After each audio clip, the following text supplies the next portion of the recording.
इर्तजा और अमायमा, दो बहनों की कहानी। एक खूबसूरत गांव में, जहां सब्ज खेत और रंग बिरंगे फूल हर तरफ खिले होते, दो बहनें रहती थीं, इर्तजा और अमायमा।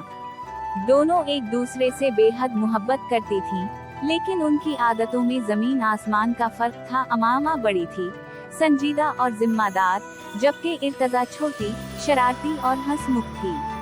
अमायमा को किताबें पढ़ने और सुलझा हुआ रहने का शौक था, जबकि इर्तजा हर वक्त खेल कूद में मगन रहती। एक दिन गांव में सालाना मेले का ऐलान हुआ। इर्तजा खुशी से उछल पड़ी, मगर अमायमा ने अपनी किताबों में सर दिए रखा। इर्तजा ने जिद की, आपको भी मेरे साथ चलना होगा। अमायमा ने पहले तो इनकार किया, लेकिन बहन की खुशी देखकर मान गई। दोनों बहनें मेले में गईं, झूले झूले, खाने खाए और खेलों में हिस्सा लिया। मेले में एक मुकाबला हो रहा था, जहानत और हुनर का इम्तिहान। इर्तजा ने सोचा, ये तो मेरे लिए बेहतरीन है, और अमायमा ने कहा, मैं भी हिस्सा लूंगी, मगर अपने तरीके से। मुकाबला शुरू हुआ। पहला मरहला इल्म का था, जहां इर्तजा ने कमाल महारत से तमाम सवालों के सही जवाब दिए।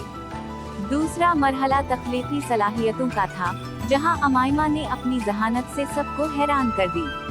आखिर में ऐलान हुआ, फातेह हैं इर्तजा और अमायमा, क्योंकि इल्म और तख्लीकी सलाहियतें मिलकर ही कामयाबी की राह हमवार करती हैं। ये सुनते ही दोनों बहनें खुश हो गईं और एक दूसरे को गले लगा लिया।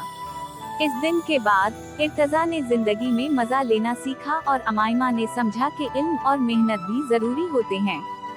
यूं दोनों बहनों की मोहब्बत और समझदारी ने इनकी जिंदगी को खूबसूरत बना दी।